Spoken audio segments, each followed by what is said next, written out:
CPU crunching numbers sequentially. Processing is highly distributed, happening across vast networks simultaneously. So there's no single master chip in charge of your brain, like in my laptop. Correct. Processing power is inherent in the network itself. Also, brain memory isn't like computer memory, stored in distinct addresses on a hard drive or RAM, separate from the processor. Brain memory is dynamic, associative, and intrinsically linked to the processing itself. When you recall something, you're actively reconstructing it, and that process actually changes the memory slightly. That makes sense. Remembering something changes how you remember it next time. It feels more fluid. Exactly. And critically, the brain operates asynchronously and continuously. Our thoughts, feelings, perceptions. They flow without strict clock cycles.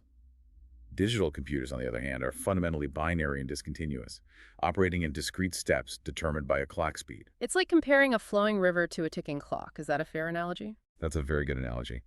And the brain exhibits emergent properties. This is a key philosophical point often discussed in neuroscience. Complex things like consciousness, emotions, intuition, these aren't simply the sum of individual neurons firing. They emerge from the incredibly intricate interactions and patterns of activity across the vast network in ways we still don't fully understand and can't easily predict just by looking at the components. The whole is definitely greater than the sum of its parts.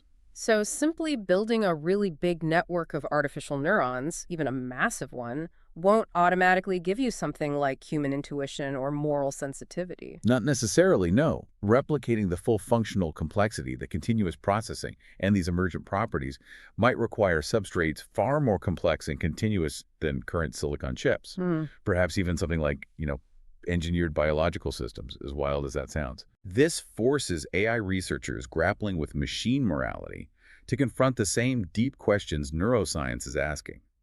What are memory and emotion fundamentally? How do moral judgments actually arise from physical processes? What is the source of our subjective moral sense? It really underscores that this isn't just about coding rules. It's about understanding the fundamental nature of human experience itself.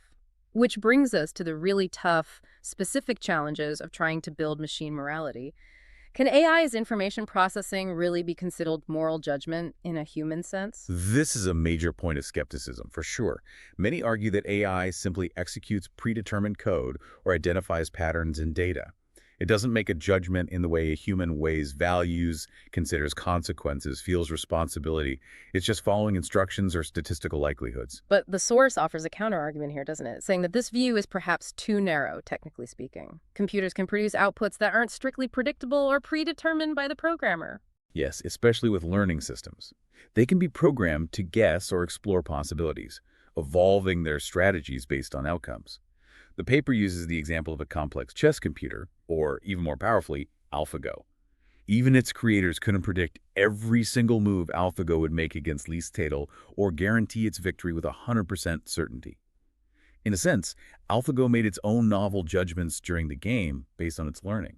Okay, I see how a complex learning system isn't purely deterministic in the old-fashioned sense, but is that kind of judgment equivalent to the kind of judgment a human makes when deciding, say, whether to lie to protect someone's feelings? That feels like a qualitative leap. It absolutely does. And that brings us to perhaps the biggest perceived gap: moral emotions.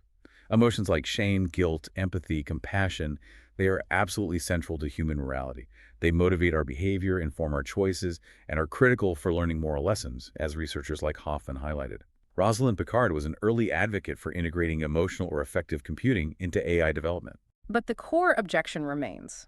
AI lacks the subjective experience of emotion, right? It doesn't feel shame or guilt in a way that connects to its own internal state like a human does. Right, and for many, this is seen as a fatal flaw for AI ever being truly moral agents, because a key component is missing. However, and here's another interesting twist the paper explores, there's a counter-argument.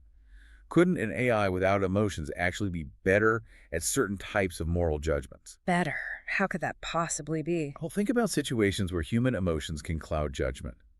We have rules against doctors treating their own family members or judges presiding over cases where they have personal connection precisely because our emotions, while vital for so many things, can introduce bias or prevent impartiality. Ah, I see. An emotionless AI